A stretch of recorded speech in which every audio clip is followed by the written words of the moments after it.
Praise the lord అండి. Good morning. ఉదయకాల సమయంలో దేవుని మాటల కొరకు ఎదురు చూస్తున్నారు కదా. మరి 68వ కీర్తనలో 5వ వచనం ద్వారా పరిశుద్ధాత్మదేవుడు మనందరితో మాట్లాడనై ఉన్నారండి. చూడండి, దేవుడు తండ్రి లేని వారికి తండ్రియు, విధవరాళ్లకు న్యాయకర్తయునై ఉన్నాడు. Praise the lord. అద్భుతకరమైన మాటలు కదా. అవునండి, దేవుడు తండ్రి లేని వారికి తండ్రి, అలాగే మరి విధవరాళ్లకు న్యాయకర్త అయి ఉన్నారు. ఈ ఉదయకాల సమయంలో అధైర్యపడుతూ ఉన్నారా?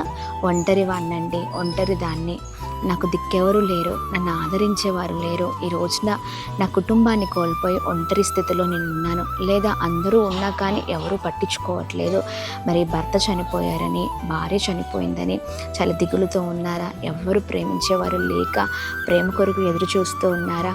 ఈ ఉదయకాల సమయంలో చాలాసార్లు మనం అనుకుంటూ ఉంటాం, మన చుట్టూ ఎవరు లేకపోతే మరి ఆటోమేటిక్గా మరి ఎవరైనా నన్ను ప్రేమిస్తే బాగుండు, చూసుకుంటే బాగుండు, నన్ను ఆదరిస్తే బాగుండు, ఒకవేళ అందరూ ఉంటే నాకేంటి పరిస్థితి అన్నట్లుగా కుమిలిపోతూ ఉంటాం, వేదన పడుతూ ఉంటాం, దిగులు పడుతూ ఉంటాం. చూడండి, ఎప్పటికైనా మనుషులు మనుషులే అండి. ఎవరైనా మన చేయి వదిలిపెట్టి వెళ్ళాల్సిందే. మరి ఎవరి సహాయం మరి మనకు అవసరం లేదు, కానీ ఈ ఉదయకాల సమయంలో ప్రభు సహాయాన్ని కోరుకుందామండి.